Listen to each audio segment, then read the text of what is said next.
വീണ്ടും വന്നിരുന്നിട്ട് പച്ചക്കള്ളം പറയുന്ന കേരളത്തിന്റെ മുഖ്യമന്ത്രി ഇന്നും വന്നിരുന്ന് പറയാണ്, അലോഷ്യസ് സേവ്യറിനെ KSU അധ്യക്ഷനെ ഞാൻ കണ്ടില്ല, നിങ്ങൾ കാണുന്നില്ലേ, ഞാൻ കാണുന്നില്ല. എന്തു പറഞ്ഞാലും പറയുന്ന സ്റ്റേറ്റ്മെന്റിന് അവസാനം ഒരു ചിരിയുണ്ട് സതീശന്റെ. അത് കാണുമ്പോഴാണ് ഇങ്ങനെ തിളച്ചു വരുന്നത്.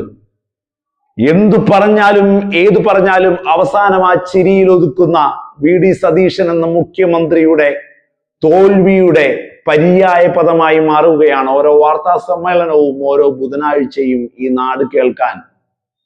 ക്യാമറ കണ്ണിൽ ഡിജിറ്റൽ തെളിവുകളായി കിടക്കുകയാണ്. KSU പ്രസിഡന്റിന്റെ മുമ്പിൽ എത്തുന്നതിന് മുമ്പ് മുഖം തിരിച്ച് വലതുവശത്ത് നിൽക്കുന്ന KSU അധ്യക്ഷനെ കാണാതെ ഇടത്തോട്ട് നോക്കിയ ആ സമയത്ത് കടന്നു പോകുന്ന VD സതീശനെ, എന്നിട്ട് വന്നിട്ട് നിന്നിങ്ങനെ കണ്ടില്ല, അദ്ദേഹത്തെ ഞാൻ കണ്ടില്ല എന്ന്.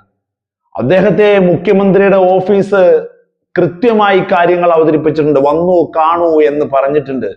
ഞാൻ 2 മണിവരെ റെസ്റ്റ് ഹൗസിൽ ഉണ്ടായിരുന്നു എറണാകുളത്ത്, അതുപോലും ഞങ്ങൾ അറിയിച്ചിട്ടുണ്ട് എന്ന്. ഇത്രയും നാൾ VD സതീശൻ എവിടെയായിരുന്നു? ഇതിനൊക്കെ ഒരു മറുപടി പറയാതെ സ്വന്തം പാർട്ടിയിലെ വിദ്യാർത്ഥി സംഘടന ഇങ്ങനെ നഗ്നമായി മഴയത്ത് നിർത്തിയ ആഴ്ചകളാണ് കടന്നുപോയത്.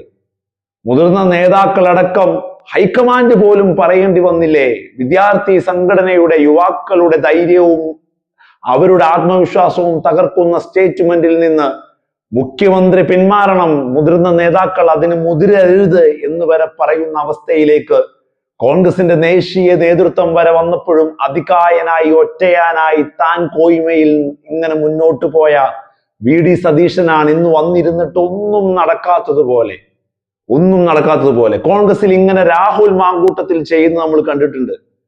ശക്തമായി പ്രതിഷേധങ്ങൾ ഉണ്ടാവുക, ഡിജിറ്റൽ തെളിവുകൾ ഉണ്ടാവുക, ഇതിനെല്ലാം മറുപടി പറയാതെ മുങ്ങി നടക്കുക. എന്നിട്ട് ഒരു സുപ്രഭാതത്തിൽ പാലക്കാട്ടെ ഒരു ചായക്കടയിൽ ഇരുന്ന് ചായ കുടിക്കുമ്പോ ആളുകൾ, മാധ്യമങ്ങൾ ചോദിക്കുമ്പോ ഈ രാഷ്ട്രീയ മനസാക്ഷി, കേരളത്തിന്റെ മലയാള മനസാക്ഷി ചോദിച്ച ചോദ്യങ്ങളോട് പുച്ഛിച്ച മൗനം തുടരുക എന്ന അവസ്ഥ. അതുപോലെയാണ് കഴിഞ്ഞ കാര്യങ്ങളെ മുഴുവനും മറന്നുകൊണ്ട് ഇങ്ങനെ ഉളുപ്പില്ലാതെ മാധ്യമങ്ങൾക്ക് മുമ്പിൽ മുഖ്യമന്ത്രിയുടെ വസ്ത്രം ധരിച്ച് ആ കസേരയിൽ ഇരിക്കാൻ സതീശൻ എങ്ങനെ കഴിയുന്നു എന്നുള്ളതാണ്. പറയുന്നത് കള്ളമാണെന്ന് സതീശനും കേൾക്കുന്ന ജനങ്ങൾക്കും പൂർണ്ണ ബോധ്യമുണ്ടായിട്ടും ഇങ്ങനെ ഒരു ബോഡി ലാംഗ്വേജ് കൺസീവ് ചെയ്യാൻ ഈ ലോകത്ത് VD സതീശൻ അല്ലാതെ മറ്റൊരാൾക്ക് കഴിയില്ല എന്നുള്ളതിന്റെ ദൃക്സാക്ഷ്യമാകുന്നു ഓരോ വാർത്താ സമ്മേളനങ്ങളും. നോക്കൂ നിങ്ങൾ, വന്നിരുന്നിട്ട് ഇന്ന് പറയുന്ന പച്ചക്കള്ളങ്ങൾ പറയാതെ വയ്യ ഇതിനെക്കുറിച്ച്.